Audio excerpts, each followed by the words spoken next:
بسم الله الرحمن الرحيم. اللهم صل على محمد وآل محمد. اللهم وفقني فيه لموافقة الأبرار، وجنبني فيه مرافقة الأسرار،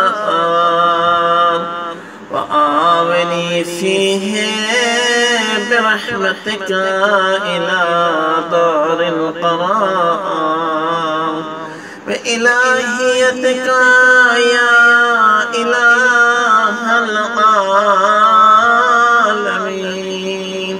وصلى الله على محمد وآله الطاهرين.